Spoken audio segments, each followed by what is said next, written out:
আমার প্রিয় ছাত্র ছাত্রীবৃন্দ, ছায়া স্মার্ট ক্লাসে তোমাদের স্বাগত। আমি প্রদীপ স্যার বলছি। আজকে তোমাদের যে অধ্যায়টা নিয়ে আলোচনা করব সেই অধ্যায়টা হলো যে চলতড়িৎ বিজ্ঞান আছে, তার বিভিন্ন রোধ আছে, তার সমবায় নিয়ে আলোচনা করব। এই সমবায় নিয়ে যখন আলোচনা করব, আলোচনার সঙ্গে কিছু সমস্যা করব, সেগুলো সমাধানও করব। আর সাথে তোমরা দুটো বইকে রাখবে, ছায়া ভৌত বিজ্ঞান ও পরিবেশ আর ছায়া ভৌত বিজ্ঞান ও পরিবেশ শিক্ষক। এই দুটো বইকে অবশ্যই তোমরা পাশে রাখবে। আমি পড়াবো, তোমরা বই দেখবে, দুটো সমন্বয়ে আমাদের পড়াটা আরও সহজ সরল হয়ে দাঁড়াবে। আমরা চলতড়িৎ বিজ্ঞানে যে রোধ নিয়ে আলোচনা আমাদের চলছিল, সেই রোধগুলোকে আমরা কিভাবে সমবায়েতে নিয়ে আসবো সেটা নিয়ে আজকে আলোচনা করব। সমবায় করব কেন না, আমাদের বাস্তব জীবনে যে সকল যন্ত্রপাতি ব্যবহার করি সেই সকল যন্ত্রপাতিতে বিভিন্ন ধরনের রোধ দরকার। এখন প্রত্যেকটা যন্ত্রের আলাদা রোধের জন্য নিশ্চয়ই আলাদাভাবে রোধ তৈরি করা সম্ভব নয়। তার জন্য কি করা হয় না, রোধগুলোকে বিভিন্নভাবে সমবায়ে সাজানো হয়। সমবায়ে সাজানোর জন্য রোধের অন্য মান আমরা পাই। এই সমবায় দু রকম হতে পারে, একটা হলো শ্রেণী সমবায়, একটা হলো সমান্তরাল সমবায়। আমি বোর্ডেতে যে ছবিটা দেওয়া আছে এটা শ্রেণী সমবায়ের ছবি দেওয়া আছে। শ্রেণী সমবায় কেন না, এইখানে যে রোধগুলো আছে দেখো, এখানে R1 রোধ আছে, এখানে R2 রোধ আছে, এখানে R3 রোধ আছে। এই তিনটে রোধ, এই রোধটা শেষ প্রান্ত এই রোধের প্রথম প্রান্তের সঙ্গে যুক্ত আছে, আবার এই রোধের শেষ প্রান্ত এই রোধের প্রথম প্রান্তের সঙ্গে যুক্ত আছে। এইভাবে যদি যুক্ত থাকে তখন সেই ধরনের সমবায়কে বলা হবে না শ্রেণী সমবায়। আমরা এই শ্রেণী সমবায় যদি যুক্ত করলে তাদের তুল্য রোধ কী পাবো আমরা হিসাব করে দেখে নেব। আমরা দেখি তুল্য রোধ কত হবে না, যখন তড়িৎ এই পরিবাহীর ভিতর দিয়ে যায় তখন কি হয় না, এ থেকে বিকে যখন আমরা চিন্তা ভাবনা করি সেক্ষেত্রে এইখানে বিভব হলো ভিএ, বি বিন্দুর বিভব হলো ভিবি। তাহলে সেখানে আমরা লিখতে পারি V is equal to IR. I পরিমাণ কারেন্ট যাচ্ছে, তাহলে আমরা এখানে লিখতে পারি কি না VA minus VB is equal to IR1। আবার দেখো, যখন বি থেকে সিটা যাচ্ছে তড়িৎ প্রবাহটা, সেই ক্ষেত্রে আমরা কি বলতে পারি VB minus VC, VB minus VC equal to কি বলতে পারি কি IR2।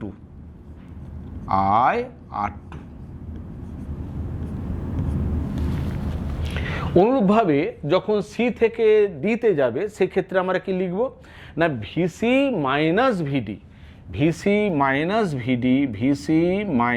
VD is equal to IR3। এখানেতে দেখো R3 এখানে যেহেতু রোধ আছে তাহলে IR3। এখন এই তিনটে যে রোধকে আমরা এইভাবে চিন্তা করেছি, এটা যদি আমরা পরস্পর এখানে যোগ করলে কি পাবো কি, এখানে দেখো এইটা গেলে সব কেটে যাবে, এটা ভিবির সঙ্গে ভিবি কেটে যাবে, ভিসির সঙ্গে ভিসি কেটে যাবে, কেটে গেলে কে থাকছে না VA minus VD equal to, এগুলো যদি আমরা যোগ করলে পাবো IR1 plus IR2 plus IR3। এখানে I কমন নিলে কত হবে, কমন নিলে হবে R1 plus R2 plus R3। অর্থাৎ এই পরিবাহীটাকে যখন আমরা চিন্তা ভাবনা করছি সেখানে পাচ্ছি ভিএ মাইনাস ভিডি সমান IR1 plus R2 plus R3। এখন এইটার পরিবর্তে এই যে রয়েছে এই তিনটের পরিবর্তে যদি আমরা একটা তুল্য রোধ আমরা ব্যবহার করি, সেই তুল্য রোধটাকে যদি আমরা RS দ্বারা লিখি, অর্থাৎ এই পুরো তিনটের পরিবর্তে যদি আমরা RS লিখি তাহলে কি হবে, এর জায়গায় এ রইল, কারেন্ট আই যাচ্ছিল এখানেও আই আছে, শুধু এ থেকে ডি এর পরিবর্তে এখানে ডি আছে, এইখানে তিনটের পরিবর্তে এখানে RS আমরা যোগ করছি এখানেতে। অর্থাৎ এই তিনটে পরিবর্তে এটা সমতুল্য রোধ। সেই ক্ষেত্রে এই বর্তনীর ক্ষেত্রে আমরা কি বলতে পারি, এই যে পরিবাহীটা আছে এখানে আমরা সূত্র প্রয়োগ করতে পারি না, VA minus VD is equal two IRS। প্রথমে যে তিনটে পেয়েছিলাম এইটার জন্য আমরা যদি 1 নম্বর সমীকরণ ধরি, এখানে এটার জন্য আমরা যদি 2 নম্বর ধরি, তাহলে 1 নম্বর আর 2 নম্বর থেকে আমরা কি লিখতে পারি, 1 নম্বর আর 2 নম্বর থেকে আমরা যদি সমত করি, VA মাইনাস VD এদিকে আছে, এটার সাথে এইখানেও VA মাইনাস VD আছে, এইটার সাথে তাহলে এইটা সমান এইটা আমরা লিখতে পারি। দুটোকে যদি সমান করি তাহলে আমরা এখানে লিখতে পারি কি IRS equal to R1 R2 R3। এই আই কেটে গেল, অর্থাৎ RS সমান R1 R2 R3। এখানে দেখতে পাওয়া গেল যে তুল্য রোধ যেটা পাচ্ছি, এই তিনটে যে রোধ ব্যবহার করা হয়েছিল, তিনটে রোধকে যদি সাধারণভাবে যোগ করে দেওয়া হয়, যে মানটা পাওয়া যাবে সেটাই কিন্তু তার হবে তুল্য রোধ। এটাই কিন্তু সাধারণ সূত্র, এটাকে একটা বিশেষ গুরুত্বপূর্ণ সূত্র, এটা বক্স করে দিলাম, এটাকে মনে রাখতে হবে। তাই যদি হয়ে থাকে, মনে করো এইটা 4 ওহম আছে, এটা 4 ওহম আছে, এটা 4 ওহম আছে, তাহলে তুল্য রোধ কত হবে? তখন সেক্ষেত্রে তুল্য রোধ হবে 4 যুক্ত 4 যুক্ত 4, তাহলে কত 8 12 ওহম হবে। যদি মনে করো সবাই তিনটি সমান না হয়ে 2 3 4 যদি হয়, সেক্ষেত্রে তুল্য রোধ কত হবে না, সেক্ষেত্রে তুল্য রোধ হবে 2 যুক্ত 3 যুক্ত 4, 2 আর 3 5 আর 4 9, তখন তুল্য রোধ হবে 9 ওহম এক্ষেত্রে। অর্থাৎ এই রোধগুলো যে একই মানের হতে হবে তার কোনো মানে নেই, বিভিন্ন মানের হতে পারে এখানেতে। আবার দেখো আমি 3টে বলেছি, 3টে না হয় 2টো হতে পারে, 4টে হতে পারে, 5টা হতে পারে। এটা একটা সাধারণ হিসেবে আমি 3টে এখানেতে উল্লেখ করেছি, বা বইয়ে তো সাধারণ ক্ষেত্রে 3টেই উল্লেখ করা থাকে এখানেতে, তাই বলে কিন্তু 4টে হবে না তা নয়, 4টে 5টা 6টা ইচ্ছা মতো আমরা যোগ করতে পারি এখানেতে। আবার এটাও হতে পারে 2টো 4 ওহম আছে, একটা 5 ওহম আছে, এটাও হতে পারে। এইভাবে আমরা হিসেব করতে পারি। তাহলে দেখো আমরা যেটা বুঝলাম যে সমবায়টা করলাম শ্রেণী সমবায়ের তুল্য রোধ কিন্তু প্রত্যেকটা আলাদা রোধের থেকেও বেশি হয়ে যায়, অর্থাৎ যোগ করলে যেটা হয় সেই তুল্য রোধটা সেটাই হয়ে থাকে। এরপরে আমরা আসব সমান্তরাল সমবায়ের রোধ নির্ণয়। এখন আমরা আসছি যে রোধগুলো থাকে তাদেরকে সমান্তরাল সমবায়ে যদি যুক্ত করা হয় সেক্ষেত্রে তুল্য রোধ কত হবে। আমি প্রথমবারের মতন যখন শ্রেণী সমবায় নিয়েছিলাম সেখানেও একইভাবে 3টে রোধকে নিচ্ছি, R1 R2 R3। এই 3টে রোধকে আমরা সমান্তরাল সমবায়ে যুক্ত করেছি। কেন সমান্তরালকে বলবো না, এই প্রত্যেকটা যে রোধ আছে, রোধের প্রথম অংশ আর শেষ অংশ, প্রত্যেকটার প্রথম অংশগুলো একটা বিন্দুতে যোগ করা হয়েছে, যেটা এখানেতে চিত্রে দেখো এ দ্বারা লেখা হয়েছে। আর অপরদিকে শেষ অংশটা, শেষ প্রান্তটা, ওটা কোথায় যুক্ত করা হয়েছে, বি বিন্দুতে যুক্ত করা হয়েছে। যদি এইভাবে যুক্ত করা থাকে তখন তাকে বলা হবে সমান্তরাল সমবায়। আমরা এই সমান্তরাল সমবায়ে যখন রোধগুলো যুক্ত থাকবে সেক্ষেত্রে তুল্য রোধ হবে কত সেটা আমরা বার করব। এখন এটা করতে গেলে ওহমের সূত্র এসে যাবে। আমরা এইটা দেখব কি, দেখো লক্ষ্য করো এই যে রোধগুলো যুক্ত আছে, আমরা যদি R1টাকে চিন্তা করি, R1-এর ভিতর দিয়ে I1 তড়িৎ প্রবাহ যাচ্ছে, এখানে কিন্তু বিভব কাজ করছে V। আবার যখন R2 ধরছি সেখানে I2 তড়িৎ প্রবাহ যাচ্ছে, সেখানে বিভব কাজ করছে কিন্তু V। এক্ষেত্রেও একই ব্যাপার, দেখো R3-র ভিতর দিয়ে I3 তড়িৎ প্রবাহ যাচ্ছে, এখানেও কিন্তু বিভব কাজ করছে V। তাহলে ওহমের সূত্র এখানে প্রয়োগ করব, এখানে প্রয়োগ করব, এখানে প্রয়োগ করব, 3টে ক্ষেত্রে প্রয়োগ করে 3টে যোগ করব, করে আমরা এগিয়ে যাব। আমরা এবার প্রয়োগ করছি। এইটার ক্ষেত্রে যখন প্রয়োগ করব তাহলে দেখো আমরা জানি কি না, V = IR।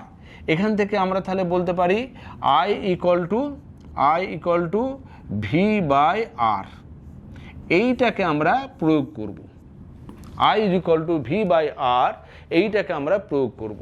এইখানে যদি আমরা প্রয়োগ করি তাহলে কি বলতে পারি, এখানে দেখো I1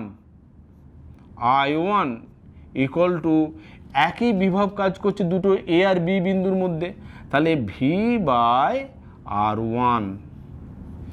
এইটার ক্ষেত্রে কি হবে, I2 V/R2। এইটার ক্ষেত্রে কি হবে বলো, এইটার ক্ষেত্রেও একই সূত্র অনুযায়ী হবে V/R3। তাহলে দেখো I3 = V/R3। এই তিনটে যে তড়িৎ প্রবাহ I1, I2, I3, I তড়িৎ প্রবাহটা ভেঙে গিয়েছিল I1, I2, I3, এই তিনটেকে আমরা যদি যোগ করি, যোগ করলে কত হবে দেখো, আমি যোগ করছি, যোগ করলে এসে যাবে I1 + I2 + I3। এই তিনটেকে যোগ করা হলো, এটা = কি হবে, এই তিনটেকে যোগ করছি একবারে V কম, এটা হচ্ছে V/R1 + V/R2 + V/R3। আমরা যদি এই দেখো I1 + I2 + I3 তিনটেকে যদি যোগ করি কি হয় দেখো, এখানেতে আইটা এখানে গিয়ে তিনটে ভাগে ভেঙে গেছিল I1, I2, I3, অর্থাৎ I1, I2, I3 তিনটের যোগফল হচ্ছে কিন্তু I। তাহলে এখানে I1 + I2 + I3 এই তিনটের পরিবর্তে আমরা I লিখতে পারি। তাহলে এখানে I লিখছি, I = এখানে দেখো V কমন নিচ্ছি, V কমন নিলে হয়ে যাবে 1/R1 + 1/R2 + 1/R3। এটাকে আমরা 1 নম্বর সমীকরণ হিসেবে চিহ্নিত করছি, 1 নম্বর সমীকরণ হিসেবে চিহ্নিত করছি এখানেতে। এবার দেখো এই তিনটে রোধ যে আছে, তিনটে রোধের পরিবর্তে যদি আমরা একটা তুল্য রোধ ব্যবহার করি, সেই তুল্য রোধ যদি RP হয়, আর P মানে কি, P হচ্ছে প্যারালাল, Pটা হচ্ছে প্যারালাল এখানেতে, তাই জন্য RP যদি আমরা ব্যবহার করি সেই ক্ষেত্রে কি হবে দেখো, আমরা এই ক্ষেত্রে ওই একই সূত্র প্রয়োগ করলে আমরা বলতে পারি I = V/RP। এটা 2 নম্বর। তাহলে এইটা ছিল এই তিনটেকে নিয়ে যেটা আমরা করেছিলাম 1 নম্বর, আর এইটাকে যেটা করলাম নিচে সমতুল্যটাকে ধরে যখন করলাম সেটা হচ্ছে 2 নম্বর সমীকরণ। এখন এই দুটো সমীকরণকে যদি আমরা মানে একত্রীভূত করি, দুটোকে যদি তুলনা করি, তাহলে সেক্ষেত্রে কি বলতে পারি দেখো, এই I আর এখানেও I সমান হয়ে যাচ্ছে, তাহলে এই অংশটা = এই অংশের সঙ্গে সমান হয়ে যাবে, অর্থাৎ এই অংশ = এই অংশ। আমরা লিখছি, লিখে দেখি নতুন কোনো সূত্র বার করতে পারি কি না। হবে V/RP = V1/R1 1/R2 + 1/R3। এই VB যদি কেটে যায় তাহলে সূত্রটা কি হবে, কি 1/RP = 1/R1 1/R2 + 1/R3। অর্থাৎ যে তুল্য রোধ যেটা হচ্ছে, সেই তুল্য রোধ কি হবে 1/RP, তার যে অনন্যক রেসিপ্রোকাল সেটা কি হবে, কি 1/R1 প্রথম রোধের অনন্যক প্লাস দ্বিতীয় রোধের অনন্যক প্লাস তৃতীয় রোধের অনন্যক, এইভাবে তৈরি হবে। এইটাই হবে তার তুল্য রোধের আমাদের সূত্র। অর্থাৎ রোধগুলোকে যখন আমরা সমান্তরাল সমবায়ে যুক্ত করব, তখন সেই ক্ষেত্রে তুল্য রোধ কি হবে, কি 1/, দিয়ে হবে। এই সূত্রটা প্রয়োগ করতে হবে। আমরা দেখব পরবর্তী ক্ষেত্রে যে এই 4টে বা 3টে বা 2টো রোধকে আমরা যখন এইভাবে সমান্তরাল সময়ে যোগ করব তখন তুল্য রোধ কত হবে দেখব। তুল্য রোধের মান কিন্তু এদের মধ্যে সবচেয়ে যে ছোট রোধ আছে তার থেকেও কমে যায়, সেটা আমরা এক্ষুনি দেখছি। ধরা যাক দুটো আমরা রোধ নিচ্ছি, একটা 4 ওহম আর একটা 4 ওহম। একটা 4 ohm R1 equal to 4 ohm আর R2 এটাও সমান 4 ওহম। তাহলে দুটো 4 ওহম রোধকে যদি আমরা সমান্তরাল সমবায়ে যুক্ত করি তুল্য রোধ কত হবে না, তার ফর্মুলা হচ্ছে 1/Rp equal to 1/R1 plus 1/R2। তাহলে 1/Rp সমান 1/R1 মানে 1/4 প্লাস এটাও হবে 1/4, অর্থাৎ আমরা এখানে লিখতে পারি 1/Rp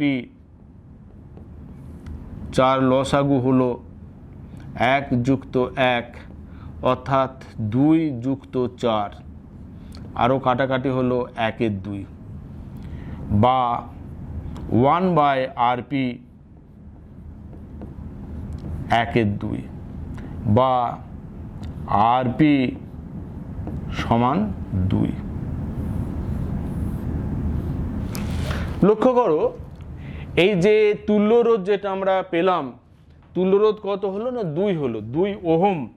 এটা কিন্তু একক হচ্ছে ওহম, তাই না? Rp হলো 2 ওহম। কিন্তু আমরা নিয়েছিলাম কি, দুটো 4 ওহম নিয়েছিলাম। দুটো যোগ করলে কি হলো না, দুটো 4কে যদি সমান্তরাল হয়ে যোগ করি বেড়ে তো যাচ্ছেই না, বরং দেখো হাফ হয়ে গেল, 2 ওহম হয়ে গেল। অর্থাৎ সমান্তরাল সমবায়ে যদি যোগ করি তাদের তুল্য রোধ কিন্তু আরও কমে যায়, সবচেয়ে ছোট যে রোধ থাকে তার থেকেও কমে যায়। এটাই হলো সমান্তরাল সমবায়ের বৈশিষ্ট্য। আমরা এখন একটা উদাহরণ নিয়ে দেখব যে অনেকগুলো রোধ যখন সমান্তরাল সমবায়ে যোগ করা হয়ে থাকে, যোগ করার ফলে তার ফলে যে তুল্য রোধ পাওয়া যায়, সেই তুল্য রোধটা কি হয়, যাদিকে যুক্ত করা হয়েছিল তাদের মধ্যে সবচেয়ে যে ছোট অর্থাৎ ক্ষুদ্রতম তার থেকেও সেই মানটা ছোট হয়ে যায়। সেটা কীরকম ব্যাপার? ধরা যাক কোনো একটা পরিবাহীতে 3টে রোধকে ব্যবহার করা হয়েছে। রোধগুলো হচ্ছে R1, R2, R3। এই 3টে রোধের মধ্যে R1টা বড় R2 থেকে, আবার R2টা R3 থেকে বড়, অর্থাৎ সবচেয়ে ছোট রোধকে হচ্ছে কি, সবচেয়ে ছোট রোধ হচ্ছে R3, সবচেয়ে ছোট রোধ হচ্ছে R3। এখন যখন এই 3টে রোধকে সমান্তরাল সমবায়ে যোগ করা হবে তখন তুল্য রোধ কি হবে না, তুল্য রোধকে যদি আমরা Rp দ্বারা লিখি তাহলে 1/Rp is equal two 1/R1 plus 1/R2 plus 1/R3। এখন দেখো এই 1/R3কে এই দিকে নিয়ে আসছি, আনলে কি হবে 1/Rp minus 1/R3 equal to 1/R1 plus 1/R2। কিন্তু দেখো এটা কিন্তু একটা পজিটিভ সংখ্যা, একটা ধনাত্মক সংখ্যা। ধনাত্মক সংখ্যা যদি হয় তাহলে এই দুটোর মধ্যে কে বড় বলো তো? নিশ্চয়ই এটা বড় হবে, কারণ এই দুটো বিয়োগ করলে এটা পাওয়া গেছে, ধনাত্মক সংখ্যা পাওয়া গেছে, তাহলে 1/Rpটা বড়। তাহলে এখান থেকে আমরা বলতে পারি কি 1/Rp গ্রেটার দেন 1/R3। এই যদি এটা উল্টে দিলে কি হবে, Rp লেস দেন R3। অর্থাৎ এটা আমি একটা বক্স দিলাম, এখান থেকে কী পাওয়া গেল, এখান থেকে পাওয়া গেল যে তুল্য রোধটা কার থেকে ছোট হয়ে গেল, R3 থেকে ছোট। R3টাকে না, এই যে তিনটে রোধ ব্যবহার করেছিলাম সবচেয়ে ছোট রোধ হচ্ছে R3 থেকেও এখানে ছোট হয়ে গেল।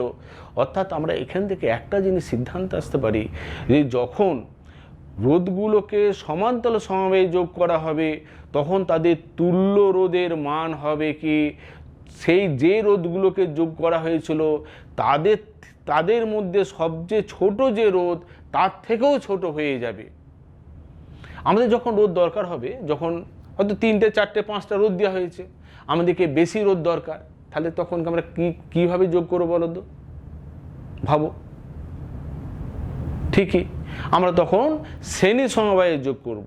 আর যখন মনে করো অনেকগুলো রোধ দিয়েছে, আরও ছোট রোধ দরকার, তখন কীভাবে যোগ করব? তখন সমান্তরাল সমবায়ে যোগ করব। আবার কোনো কোনো বর্তনীতে দেখবে শ্রেণী সমবায় সমান্তরাল সমবায় একই সাথে আছে, সেইগুলোকে আমরা বলি কি মিশ্র সমবায়। আমরা এগুলো পরবর্তী ক্লাসেতে জানবো, মানে উঁচু ক্লাসেতে আমরা জানতে পারবো। দেখো, আমরা রোধগুলোকে নিয়ে শ্রেণী সমবায়ে যোগ করলাম, সমান্তরাল সমবায়ে যোগ করলাম। এবার আমরা একটু হাতে কলমে যাই, আমরা একটু প্র্যাকটিক্যালে যাই, বাস্তবে কি হয়। এখানে দেখো যে ছবিটা দেওয়া আছে, তোমরা বইতে পাবে, বইতে ছবিটা তাকিয়ে দেখো, ওখানে হাতে কলমে তাই আছে।